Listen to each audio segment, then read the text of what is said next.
안녕하십니까. 한국약선요리협회 회장 양승입니다. 벌써 여름 절기가 돌아왔습니다. 이파는 여름에 들어선다는 그런 의미죠. 보리가 익을 무렵 서늘한 날씨라는 뜻으로 맹량, 맥추라고도 하고 또 그 초여름이라는 뜻으로 맹하, 초하라고도 부릅니다. 양력으로 5월 초에 해당이 되죠. 그래서 5월 초는 행사도 많습니다. 어린이날도 들어있고 어버이날도 들어있고 뭐 여러가지 또 학교에서 이렇게 운동회도 하고 그런데 그만큼 이 시기가 날씨가 좋다는 그런 의미가 되겠죠.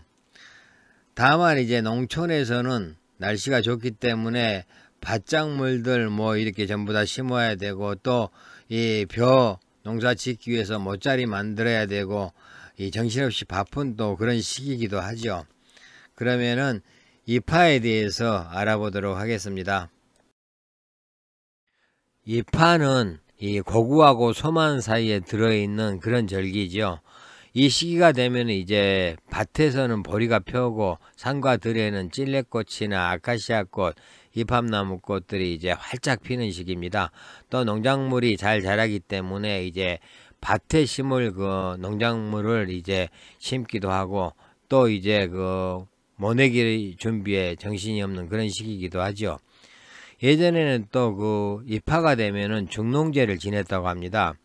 이 경칩 지나고 선농제 지낸다 그랬죠. 선농제, 중농제, 후농제 이렇게 세 번 이 농촌에서는 이 제사를 지냈는데 중농은 주나라 때 종자받는 법을 가르쳐준 후직이라는 그런 인물이라고 합니다. 그래서 이제 그 농사를 처음 가르쳤다는 신농시하고 함께 그 농사의 성인으로 불리는데 우리나라는 신라 시대 때 이 풍년을 기원하면서 이파 뒤에 오는 해일에 이 신농시하고 후직시에게 제사를 지냈다고 합니다. 이때 지내는 제사를 중농제라고 이렇게 불렀다고 하죠. 이파가 되면은 그 농촌에서 이렇게 풍경을 보면은 여름철을 알리는 청개구리가 울고 또 참외꽃이 이렇게 막 피어나고 또 땅속에 숨어있던 지렁이가 올라오고 모판에서는 벼가 이렇게 자라고 밭에서는 보리 이삭들이 이제 펴기 시작하죠. 또 남쪽 지방에서는 양파 수확이 또 한창입니다. 또 이 들깨도 심고 고추 모종 나무도 이렇게 심고 또 마늘종을 뽑는 그런 일도 하고 굉장히 농사일로 바쁘죠.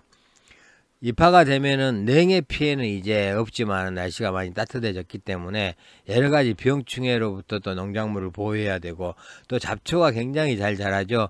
그래서 이 시기가 되면 잡초도 뽑아야 됩니다. 또 이 무렵에 보면은 그 머위대가 굉장히 쑥쑥 자라죠.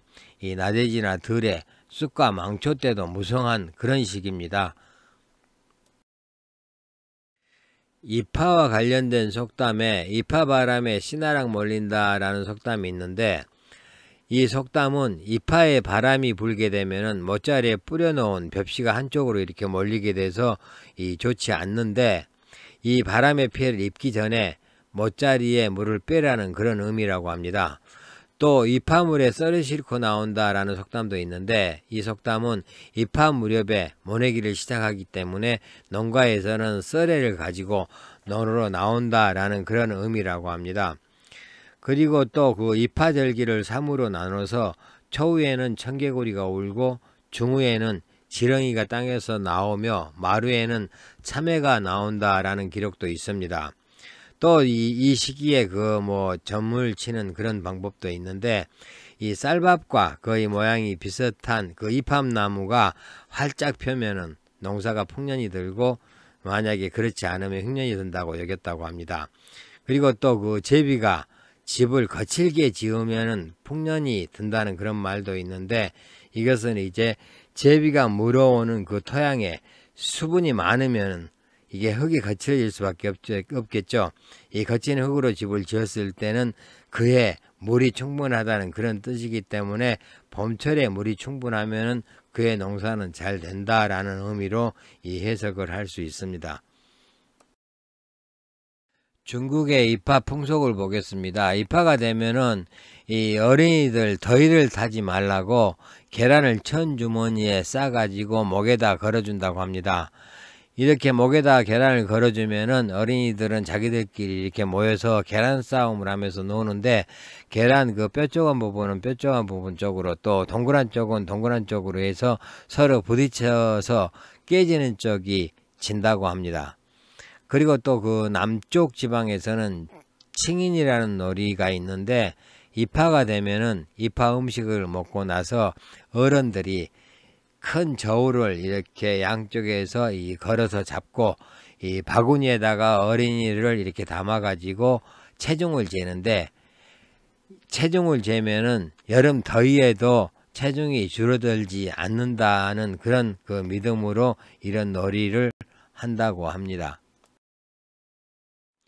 입하 때 많이 먹는 음식 풍속을 보겠습니다. 입하 절식으로 쑥을 이용한 그런 요리들이 많았는데, 이 대표적인 게 이제 쑥버무리죠. 이 어린 쑥을 맵쌀가루하고 섞어가지고 시루에 찐 건데, 이거 외에도 뭐 쑥전이나 쑥떡을 많이 만들어 먹었죠. 이 쑥은 좀 성질이 따뜻하면서 몸의 저항력을 좀 높여주고, 또 피로회복에도 도움이 되고, 특히 여성들의 생리통이나 생리불순에 좋으면서 혈액순환을 촉진시켜주는 그런 효능이 있기 때문에 이 시기에 가장 적당한 그런 이 식품이 아닌가 싶습니다. 그리고 또 이 시기가 되면은 진장을 담갔다고 하는데요, 주로 절에서 이렇게 만들었다고 합니다. 일반 장과는 달리 메주를 12월에 써가지고 5월 초순, 즉 입하 때 이렇게 담가서 90일이 되는 날 이 간장을 뜨는 점이 이제 그 일반 장하고 다르다고 합니다.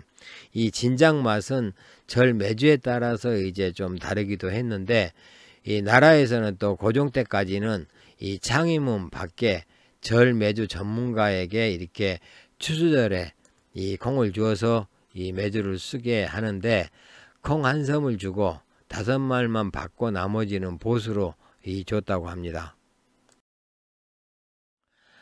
옛날에는 그 냉장고가 없었기 때문에 음식 보관하는 게 무척 힘들었죠. 또 이때부터 이제 날씨가 굉장히 더워지기 시작하기 때문에 음식이 쉽게 상합니다. 그래서 이렇게 장아찌를 많이 담아 먹었다고 합니다. 특히 이 시기에 많이 나는 양파나 마늘종을 이용한 장아찌를 많이 담았고, 또 가죽나물이나 모이대 등을 이용해서 이렇게 장아찌를 담아서 여름 내내 반찬으로 먹었다고 합니다. 그리고 또 그 차가 나오는 그런 지방에서는 고구 전에 따는 차를 우전차라 그런다 그랬죠. 그리고 이제 입하가 되면서 또 수확한 차는 두물차라고 이렇게 부릅니다. 그런데 그 우리나라 차의 성인이죠, 초이선사는 우리나라 차는 입하 전후에 따는 차가 가장 좋다고 했다고 합니다. 이 우전차는 너무 연하고 두물차인 세작이 차의 향과 맛이 더 진하고 좋다라고 이렇게 주장을 했다고 하는데, 이제 이것은 개인의 어떤 취향에 따라 다르겠죠. 이 우전차를 더 좋다고 하시는 분들도 있고, 조금 더 차맛이 강한 뭐 두물차가 좋다고 이렇게 여기는 분도 계실 거라고 생각이 됩니다. 중국의 입하 음식 풍속도 보겠습니다. 이 입하 시기는 그 eng두가 익어가고 죽순이 올라오고 산과 들에서 그 새로 나온 야채들이 많아서 이 먹을 것이 좀 풍성한 그런 계절로 여겼다고 합니다. 그리고 삶은 계란을 먹으면 심장이 튼튼해지고 정신이 맑아지고, 이 죽순을 먹으면 다리가 튼튼해지고, 완두콩을 먹으면 눈이 밝아진다고 여겼다고 합니다. 그래서 완두콩을 넣어서 이 찹쌀밥을 지어 먹기도 하고, 또 삶은 계란이나 죽순을 넣은 그런 요리들을 많이 만들어 먹었다고 합니다. 일부 지방에서는 그 삭힌 두부를 먹는 그런 풍습도 있고, 또 어떤 지방에서는 쌀에 녹두, 황두, 흑두, 적두, 청두, 즉 오색 나는 그 콩 종류를 넣어 가지고 오색밥을 해서 먹었는데, 이 밥을 입하반이라고 불렀다고 합니다. 이 절강성에 있는 신창 지역에서는 입하일에 찹쌀에 가물치를 넣어 가지고 이렇게 이 흑백색으로 보이는 화반을 만들어 먹기도 했고, 조기나 절인 계란, 누에콩, 앵두꽃, 청매를 넣고 빨갛게 이렇게 볶아 먹기도 했다고 합니다. 그리고 그 안희성 남릉 지역에서 농민들은 그 입하일에 밀로 만든 병을 가지고 이 밭고랑으로 가서 이 고사를 지내고 지나가는 사람들과 함께 나눠 먹었는데, 이것을 상앙병이라고 이렇게 불렀다고 합니다. 남경에서는 이파일에 문지방에서 완두콩으로 만든 떡을 먹는 그런 풍습이 있었다고 하는데요. 이 풍습은 앞으로 일을 열심히 하겠다는 다짐이라고 합니다. 또 그 절강성 정해지방에서는 이파일이 되면은 계란이나 오리알을 껍질째 삶아 가지고 먹는 그런 풍습이 있는데, 이것은 껍질처럼 단단하고 건강하게 살기를 기원하는 그런 뜻이라고 합니다. 그리고 이파에는 여러 지방에서 먹는 신풍습이라는 것도 있는데, 이 신풍습은 각 지방마다 조금씩 다른데, 예를 들면은 무속지방 같은 경우는 이파에 먹는 삼선은 이 분지삼선으로 잠두현채, 오이를 먹고, 나무삼선으로는 앵두빛밭 살구를 먹었고, 또 물삼선으로는 바닥고동, 보고, 붕어를 먹었다고 합니다. 그리고 또 그 강소성에서는 이파삼신으로 막익은 앵두하고 청매, 이 보리를 먹었고, 온주지방 같은 경우는 백합, 춘순, 청매를 먹었다고 합니다. 이파절기에 알맞는 양생법을 한번 보겠습니다. 이 이파는 봄에서 여름으로 넘어가는 그런 시기죠. 이 여름으로 넘어가기 때문에 이 여름의 주장기인 심장에 이 중점을 둬야 되는 그런 시기입니다. 이 심장은 군주지관이라 그러죠. 군주지관이라는 것은 이제 인체를 주재하는 그런 기관인데 임금의 역할이죠. 이 정신이 머물러 있고 사유활동하면서 혈액을 운영하는 그런 기관입니다. 이 오장의 어떤 생리작용이나 현상에 대해서는 나중에 다시 영상을 만들어서 올릴 계획이니까 그때 공부하시기 바라겠습니다. 이 사람은 절기하고 이렇게 서로 교류를 할 때 날씨 변화에 이렇게 잘 순응해야 되죠. 거기에 잘 적응해야 되는데, 일반적으로 이파에는 이 심장을 자양하고 보호하는 쪽에 중점을 둬야 됩니다. 심장은 이 여름이 되면은 굉장히 왕성해지죠. 여름의 주 기운이 서죠. 더위의 기운이 왕성하기 때문에 심장의 기운이 왕성해지면서 이 심장의 기운과 잘 통합니다. 그래서 여름에는 이 심장이 굉장히 활발하게 움직이는데, 이 잘 움직이면서도 이 마음을 안정시키는 게 중요하죠. 만약에 너무 기뻐하면은 심장이 상한다 그러죠. 우리 그게 이제 이 정서적인 게 있었잖아요. 오행에서 너무 기뻐하면 심장이 상하고, 화를 내면 간이 상하고, 또 너무 슬퍼하면 폐가 상하고, 또 생각을 너무 많이 하면 비장 소화기가 상하고, 놀래고 자주 그러면은 신장이 상한다 그랬죠. 거기서 이제 나온 건데, 너무 기쁜 일만 있으면 좋을 것 같지만은 이 심장의 양기가 손상되기 쉽다.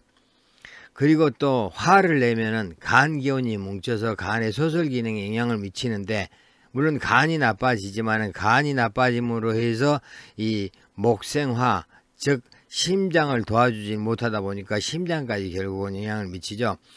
그래서 이 여름이 지나고 가을이나 겨울이 되면서 이 심장의 질병을 얻기 쉬워지는데, 이건 여름에 이 간 기운이 뭉쳐서 나타나는 현상도 있을 수 있습니다. 따라서 이 마음의 어떤 다스림, 이것도 굉장히 중요하죠. 그 다음에 이제 그 외에 노인들은 이제 기혈이 어체돼서 기혈이 뭉쳐서 심장병이 또 발병하기 쉬우니까 이 시기에는 또 주의해야 된다, 그런 내용입니다. 그리고 이파가 되면은 그 자연 만물의 성장 속도가 굉장히 빨라진다 그랬죠. 그래서 이제 밭작물도 이파 시기에 많이 심는다 그랬잖아요. 그런데 인체도 다르지 않습니다. 인체도 이제 성장기 어린이들이나 청소년들, 즉 성장기에 있는 사람들은 이 시기에 굉장히 그 성장이 빨라지는 그런 시기입니다. 그렇기 때문에 이 시기에는 의식적으로 한두 번씩 이렇게 밖에 나가서 태양을 이렇게 좀 쬐어주는 게 좋습니다. 그 다음에 또 칼슘이나 비타민, 어떤 이런 영양소들을 자꾸 보충해줘서 건장한 체격으로 잘 자랄 수 있도록 해줘야 되겠죠. 근데 이제 만약에 햇볕 쏘인다 해서 너무 강한 이 시간에 이렇게 나가서 쏘이게 되면 김이나 죽은 게 잡티 이런 게 생길 수 있으니까 주의 당연히 하셔야 되는 거고요. 그리고 이제 또 이 입하가 되면서 신진대사가 왕성해지기 때문에 양기의 소모가 또 많아지죠. 그래서 이 여름에는 양기를 좀 보호해야 된다 그랬습니다. 이 더위를 이겨내려면은 이 양기를 좀 보호해야 되니까, 양기를 보호하려면은 체력을 좀 단련해야 되고, 또 최소한 하루에 1시간 이상 정도 이 산책을 해주는 게 좋죠. 물론 이제 나이나 어떤 체격이나 건강 상황을 고려해서 알맞은 어떤 시간과 운동의 강도는 정해야 되겠습니다. 입하의 음식 양생을 보겠습니다. 음식 양생은 다른 말로 하면은 약선이 되죠. 입하 시기는 봄과 여름으로 넘어가는 그런 시기이기 때문에 이제 아주 많이 덥지는 않습니다. 물론 기온은 이제 굉장히 많이 올라가기는 하죠. 그렇지만은 아직까지는 많이 덥지는 않기 때문에 이렇게 찬 음식을 이렇게 즐겨 드시는 분들도 계시고, 아직까지는 좀 따뜻한 음식을 드시는 분도 계시죠. 근데 만약에 따뜻한 음식을 많이 드시면은 기가 소모되고 진액이 상하기가 쉽고, 또 찬 음식만 너무 많이 드시면은 비위의 양기가 손상돼서 소화계통이 망가지기 쉽습니다.